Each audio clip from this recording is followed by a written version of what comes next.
Good, happy Tuesday morning. I'm Riley King, and welcome to the Riley King Newscast. Let's get started. First up, ice, wind cause concern for power outages. Let's take a listen to this video from WMUR News 9.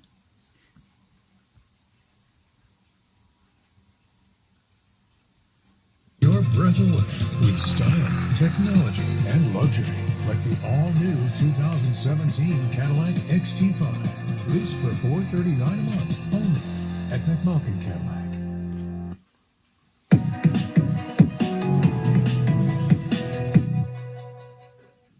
Snow started falling around 3 o'clock this afternoon, covering treetops and creating a wet evening commute. By nightfall, the wind gusts kicked up as the first nor'easter of the season zeroes in on the Granite State, a pleasing sight for winter enthusiasts. Yeah, another big storm would be good. I'm a big fan of the winter, so I'd like it to get a little bit more something. Much of the area seeing a wintry mix of rain, sleet, and snow, but with many cities and towns seeing about 1 to 3 inches of snowfall. Emergency crews are monitoring more of the wind and ice that may come with this storm. Caitlin Woods, media specialist for Eversource, says freezing rain and wind speeds of more than 30 miles per hour always creates an increase in risk for power outages. Anytime you have a mix of sleet and freezing rain, the potential for precipitation, you have the concern of possibly trees falling onto power lines and scattered outages. Woods says the electric company has been monitoring the storm all week long and is ready should outages arise. We are prepared. We have contractors available, and all of our crews are ready to respond as quickly and safely as possible. Eversource also reminding residents to be prepared as well should you lose power overnight. One of the best things you can do is just prepare a storm kit with essential items. Make sure you have bottled water, non-perishable food, flashlights, anything you think you might need if the power goes out. And now Eversource also reminding residents that if you do come across a downed power line, either on your yard or out in the road, to not touch it. Always think of it as being live and dial 911 to report it. We're live here in Manchester. I'm Tim Callery, WMUR News 9. All right, Tim, thank you. Okay, and there you go on that report.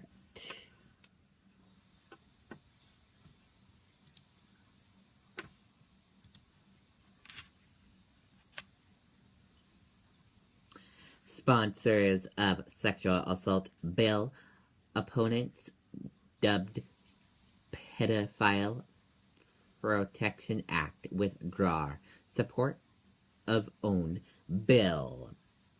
Those for HB 106 say it will protect those wrongly accused of sex crimes. Those against it dubbed it the Pedophile Protection Act. The bill would require sexual assault victims to corroborate their testimony, but only if the accused has no prior related convictions, sparked violent debate at last Tuesday's hearing. Now the sponsor and co-sponsor of the bill are having second thoughts. HB 106, sponsored by Rep. William Marsh of Wolfboro and co-sponsor Rep. Edwards of Auburn, was quickly attacked last Tuesday at the House Criminal Justice and Public Safety Committee heard testimony. Concord Police Detective Sean Ford was just one of many speaking out last week against the bill. Ford said it's really nothing short of the nation's first Pedophile Protection Act or Rapist Shield law, and I say that with conviction. Other law enforcement lawmakers and domestic violence victims advocacy also opposed the proposed legislation, but those in support say it will protect defendants in trials where it's their word against their accusers. Pat Wallace of Concord said, "It's a terrible thing. It is an awful thing, but to be convicted and sent to jail without anything except one person's word against you is an equal awful thing." After a berg of backlash, both sponsors have now changed their minds. Rep. Edwards said this bill cannot be supported any longer. No, or the problems are real, but approach. There has been a different approach. This one will not be accepted by the public, so it's nor starter. Since the bill made it to the committee, the sponsor cannot withdraw the bill. The fate of HB 106, whether it will die or move forward, now sits in the hands of House Criminal Justice and Public Safety Committee members' hands.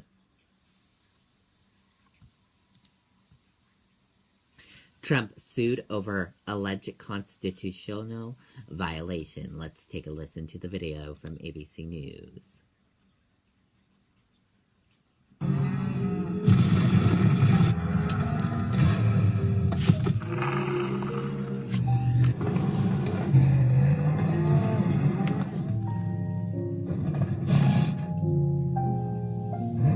Style lets you stand out from the herd.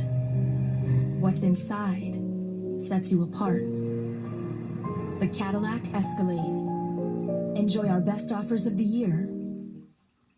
President Trump gets down to business. He's also facing a new lawsuit tonight, claiming the family business profiting from foreign money violates the Constitution. Do they have a case? And could the suit lead to the president's tax returns? Well, what the president had to say about the case today, here's ABC's chief investigative correspondent, Brian Ross. In one of the great product placement campaigns of all time, Donald Trump twice showed up at his new Washington hotel before being sworn in, complimenting himself on its design. A total genius must have built this.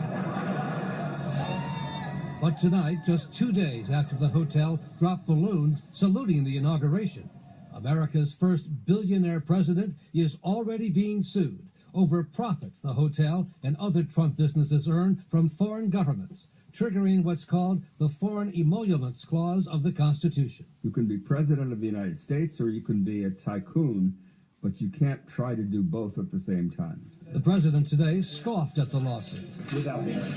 One of the goals of the lawsuit is to force Trump to release his tax returns, which he had promised to do once an IRS audit was completed. As soon as my routine audit's finished, I'll release my returns. I'll be very proud to. But now his aides say that may never happen. He's not going to release his tax returns.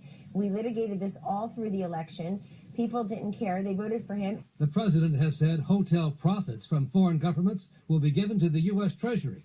And today, the White House revealed that the president last week resigned from all of his companies. So we see the paperwork right there. We heard the White House today say, just as you pointed out, he has resigned from his companies, but the people behind the lawsuit say that's simply not enough.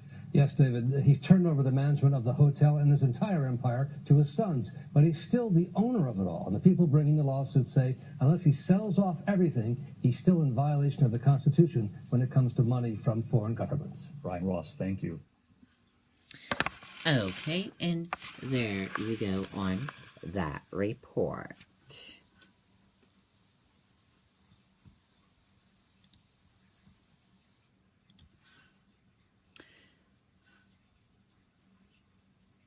BT shares drop 18% after it warns improper parties in its Italian army will hit profits.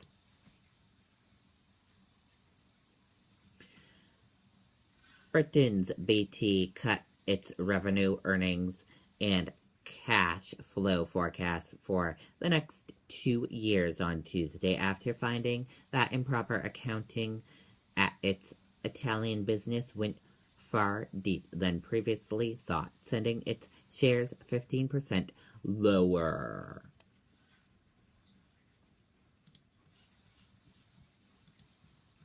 Vertex ruling, UK Supreme Court gives Parliament Article 50 vote.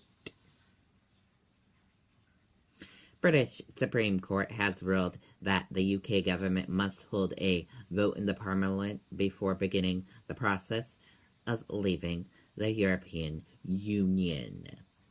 And that does it for the Riley King Newscast right here on the Riley King Network. I hope you all have a great rest of your Tuesday. See you back here later on today. Goodbye, everyone.